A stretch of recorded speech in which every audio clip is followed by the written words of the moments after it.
In 1971, plagued by lawsuits and self-doubt, McCartney, in the words of Ringo Starr, seemed to be going a bit strange.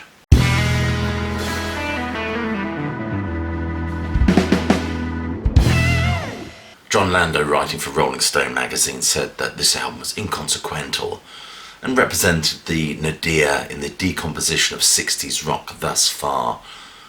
I thoroughly disagree with this assessment of this album, an album that was panned by the critics, by the way, an album that was evident, according to Ringo Starr, of McCartney going a bit odd. But nevertheless, I think with this album we find displays of ambition, lush orchestration and inventiveness that we saw in Abbey Road, in its baroque detail and flights with the imagination. It's a musing, touching, knowing album, sublime melodies, a stark contrast to the lo-fi McCartney album. Structurally it features songs within songs, dips and turns, that makes it a peculiar listen.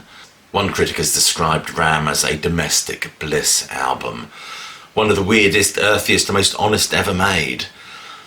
Well, if that's the case, it's no wonder Rolling Stone hated it. It's a playful album at times, no doubt informed by the volume of weed McCartney was smoking at this time. In fact, there should be a subgenre for this album, stoned whimsy. And unlike a lot of the Beatles stuff and the Beatles solo work at this time, it wasn't spectrised, it wasn't smothered in all that production goo. McCartney, of course, was still fuming at that slathering of strings and the ooze of choirs that had been ladled all over the long and winding road. The first solo album sees a hirsute McCartney battling depression, boozery, as well as an unhealthy obsession with farm animals. Sonically, it's kind of emblematic of a rootsy authenticity, something honest, which is probably just what he needed at this time. Maybe it's to exorcise the spectre of Spectre.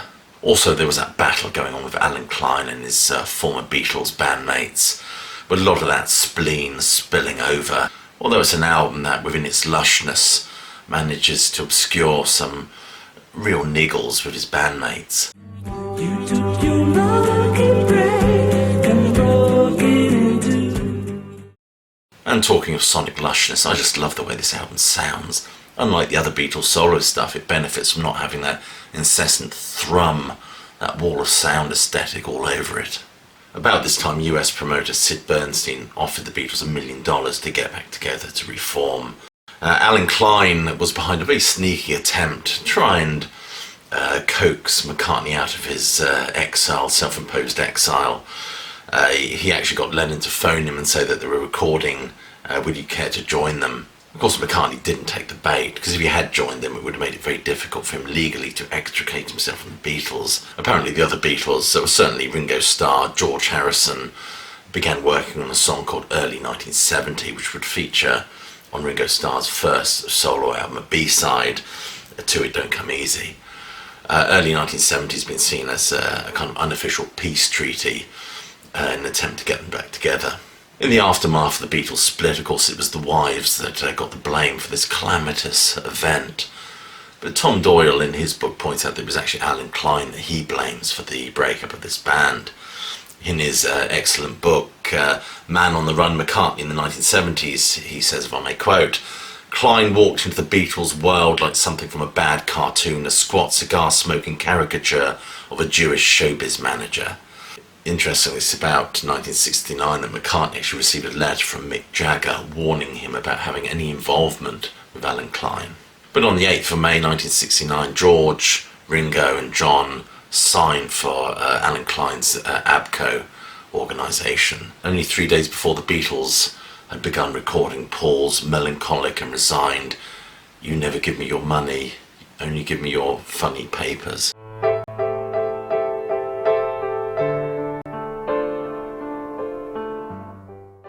Speaking of Abbey Road, this album yet again demonstrates McCartney's love for song suites.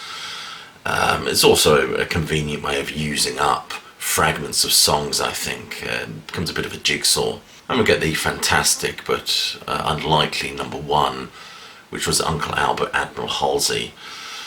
It possesses a trippy sentimentality combining tempo shifting and explorations of melody and Python-esque goofiness. Admiral Halsey notified me he had to have a berth or he couldn't get to sea.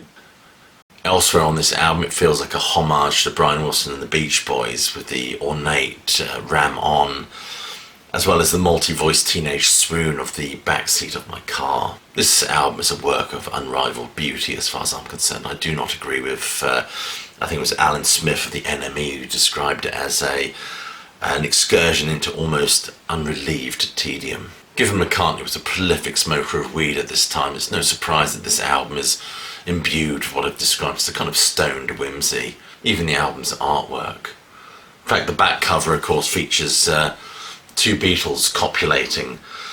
This could be interpreted in various ways: fucking Beatles, fuck the Beatles, fucked by the Beatles. But McCartney insists that he meant nothing by it, it was just a funny picture. I'm not sure I believe him, to be honest with you. And then there was that strange promo disc that came out about this time called Brung to You, which featured a sound collage of sheep noises as well as snatches of Paul and Linda's dialogue. Goes together, man, you know, put a bit of rockabilly in the ballads, you know, we put a little bit of... Those that heard it felt it wasn't so much in the spirit of playfulness that we got with many of the Beatles records, but just a lot of stoned ramblings. Interestingly, one critic has argued that Ram is the first indie pop album. An album that celebrates small pleasures with big melodies, a record that's guileless and unembarrassed to be cutesy. But those that dismiss this record as cutesy are missing out on the subtext. The joy of discovering this album is understanding that Paul is humming darker things under his breath. We get the gloriously goofy Monkberry Moon Delight, which seems to delight in phoneticism, with Paul gulping and sobbing away next to your inner ear. We get lyrics that are more surrealist and whimsical, lyrics like, when a rattle of rats had awoken the sinews, the nerves and the veins. My word, it's like Tom Waits, isn't it? Smile away where his feet can be smelt a mile away. As the chorus, smile away, smile away. But it's not about smiling, it's about a fixed grin. Especially when the conversation turns ugly, especially in interviews when McCartney was constantly being asked about when the band was getting back together. Does he miss his songwriting partner? Is he motivated by purely commercial interests? And although this can certainly be seen as a slab of Buddy Holly rock, the vocal chant behind it is, I don't know how to do that, learning how to do that, smile away horribly now, which Paul slurs over the song's fade out. Interestingly, there are 8 bass guitars on this song. One of my favourites on this album is Eat at Home, which has been described by AllMusic as a rollicking, winking sex song. We get the lush backseat of my car, and it's the humble opposite, of course, the heart of the country. Tracks that are endearing and enduring, very much like the album itself, which, to quote AllMusic once more, seems like a more unique, exquisite pleasure with each passing year. Incidentally, Too Many People is a song that Rolling Stone voted as McCartney's best ever post-Beatles song, obvious dig at his former bandmate there. Interestingly, Linda observed in an interview with Playboy magazine that John was biting, but he was also sentimental. Paul was sentimental, but he could be very biting. They were more similar than they were different.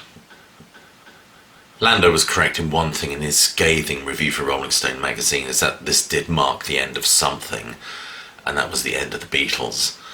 At a time, I think, when many Beatles fans were looking for different things from the subsequent solo works. Closure, healing, apologies, explanations. Lennon sang "The dream was over," and he was right, of course. But the emotional chafing of Lennon's Plastic Ono Band album contrasts sharply with the whimsical pastoral oddity that is McCartney's Ram, or, for that matter, the sweeping majesty that is All Things Must Pass. Ram seems to propose an alternative universe to John's stark reckoning. It's breezier, I think, abstracted, and lacks the grandiose ambitions of much of, I think, Lennon's solo work. Pitchfork described this as an album whistled to itself. It certainly has something representative of Paul's personality here. Interestingly, it's an album that's credited to Paul and Linda McCartney.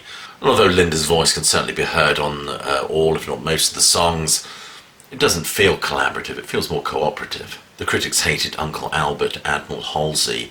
I think Chris Gow referred to it as a major annoyance. But this is Ram's centrepiece and one of McCartney's greatest solo numbers in my opinion. It's a multi-part song which, in the words of one critic, fuses the conversational joy listeners associated with McCartney's melodic gift to the compositional ambition everyone assumed was Lennon's. And the album's almost title track, Ram On, which could be seen as the record's redeeming spirit. A haunting, indelible little tune drifts past on the ukulele as Paul croons Ram On, give your heart to somebody soon, right away. The title, of course, is a play on his old stage name, Paul Raymond, which makes the song a kind of a private little prayer, I think. Perhaps a rather odd and mirror image to John's Hold On. This song was written by Paul and Linda McCartney whilst they were on vacation at the Mull of Kintyre. It's a song that expresses how Paul felt so lucky to have found her. It's almost like a song to his younger self. Give your heart to somebody soon. Interestingly, rather tragically, it was a number played at Linda McCartney's funeral. Overall, this is a bizarre album. It's a remarkable album, my favourite Beatles solo record. And I know I'm going to get a load of shit for saying that, but it really is.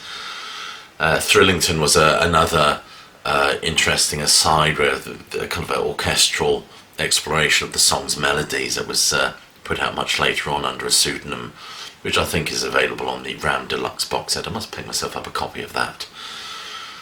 But this album is a trippy, weed-drenched record of sublime melodies, that I'm sure of, defined by its whimsy and quirkiness, and for me nothing comes close to the joy of sitting down and listening to this one.